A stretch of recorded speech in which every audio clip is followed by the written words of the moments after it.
Welcome to the Connector Podcast, an ongoing conversation connecting fintechs, banks, and regulators worldwide.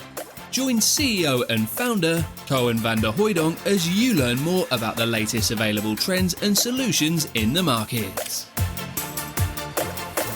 This episode is proudly sponsored by the Trends Investment Summit 2023. Welcome to another episode of the Connector Podcast.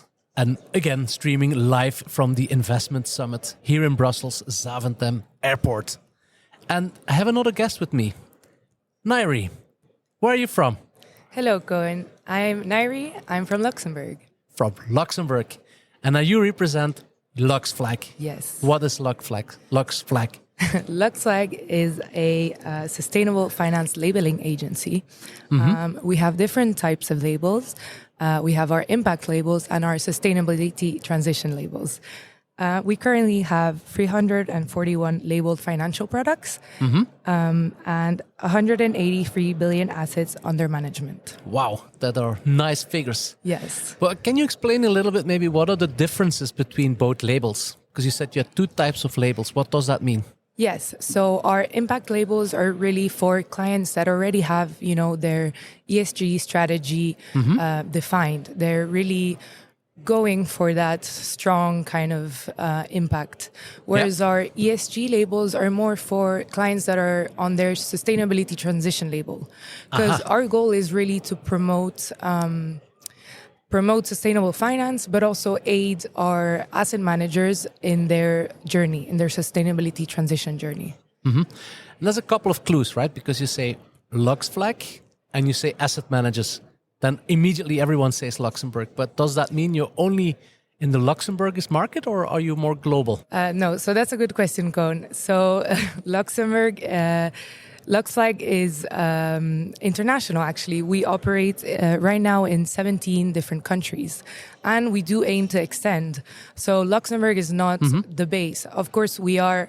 Our offices are there, but we do operate internationally, and we aim to expand for the future. So that's also why we are here, to meet new potential clients from the Benelux areas. Okay, interesting. So your clients are the asset managers. Yes. Are we then making the link that it's only the mutual funds that are labeled, or is it different type of instruments? No, so it's different types. We have different types of asset classes. We have equity, fixed income, real estate, and private equity. And additionally, we have the ESG label that covers both insurance products and discretionary mandates.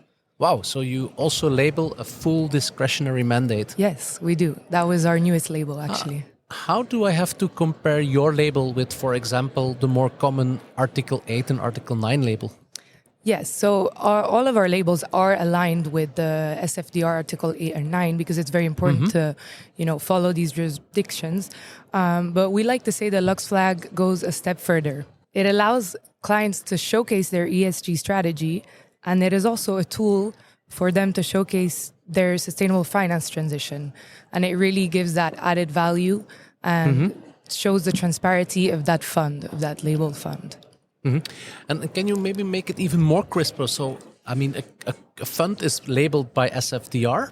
You also put a label on top of that. How do I have to visualize that? Is that a number? Is that a figure? Is that a letter?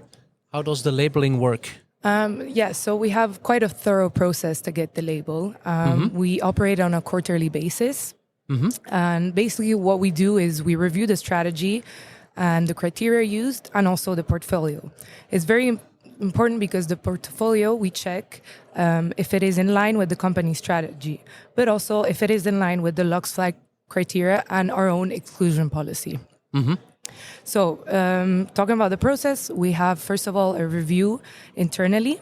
And we also have an internal quality assurance. And then our CEO does the final internal review.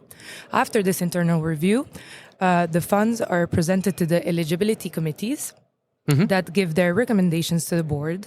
And in the end, the final decision goes to the board. So they decide whether or not the label is granted. And if I was an asset manager and I would like to get started, what would then typically be the next step for me to take? Yes, so you would get in contact with our operations team and they would send you the questionnaire and you would have to fill this questionnaire out, and it has very, detailed questions about your ESG strategy. And then you would have to showcase your portfolio so that we see that it is aligned. So that would be the first steps for an asset manager. Okay, makes sense. Now, we're talking a lot about sustainability here, and we talk also about indirectly about what is the future in our finance domain. So what would be the future for you guys? How do you look at sustainable finance? Yeah. So for us, sustainable finance is the future, just how it is going right now. We see it continuing. And for us, we can all see around us that the regulations are increasing. And they're also changing very rapidly. So it's important for asset managers to be able to catch up. And sometimes we notice that they're struggling because there's so much going on. So we kind of think that players like LuxFlag, but so many others around, are there to kind of help these asset managers and guide them through this sustainability transition. And we believe that we want to help the industry meet these challenges for the future. So there's great opportunities that come with sustainable finance, but a lot of challenges. And one of them would be data in particular, because it's very difficult to somehow align. What would be the next step for you guys? Because earlier you said we're in 17 countries. Is it world domination? You never know, but we definitely intend to expand, and we want to, follow the market trends. It's very important to see what do our clients need and what do we need to put out there to satisfy these clients and to help push this transition, And there are a lot of other labeling agencies. We don't see them as competitors because we do believe that it's all about collaboration. The more we are and the more we can ensure transparency in this sector, the better it'll be for everyone, because we do want to avoid greenwashing. Do you envisage that different labels would emerge in the near future? Yeah, for sure, you never know. But I think it might more happen on a country basis because, there's very different regulations. But at the European level, I do see some kind of more global label emerging. But sometimes I think it's better to have more specific labels, because then you avoid having this huge amount of data and so many criteria that it's so hard to follow. This is where I see LuxFlag kind of has that added value and that advantage, we are very specific. And I can imagine being close to a market also means that you're close to those that are investing. So it's also more easy, I guess, to follow up. Yes, exactly. And it's easy to see what people are needing in the moment and what the market is requiring. Interesting. Well, you're here today at the Investment Summit. You said you're looking for new clients. Are you also here for some insights or some other reasons? What would be that for this event? Yes, of course. 3 of us are here today from our team, and we're excited to go see some of the panels and the conferences.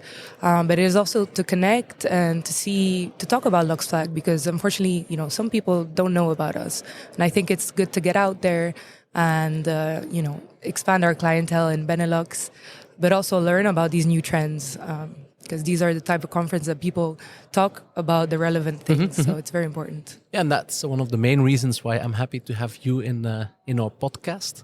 Maybe one last question: if an asset manager, and there are many of them here today, if they want to get started, you already told us the process, but where do they literally start? Which email address, which website do they have to go? Yes, so we have our website, luxflag.com. How obvious? We have all of the information there. They can contact our operations team. We have a marketing team. There's many ways to reach us. So yes, I would say mainly go through our website. We have everything on there. Thank you so much for having you in our podcast. Thank you for having me. It was an honor. The pleasure was mine. Thank you very much also to the audience, and please stay tuned, because more news out of the financial industry will come. Thank you so much. Thank you. Thanks for listening to another episode of the Connector podcast. To connect and keep up to date with all the latest, head over to www.jointheconnector.com or hit subscribe via your podcast streaming platform.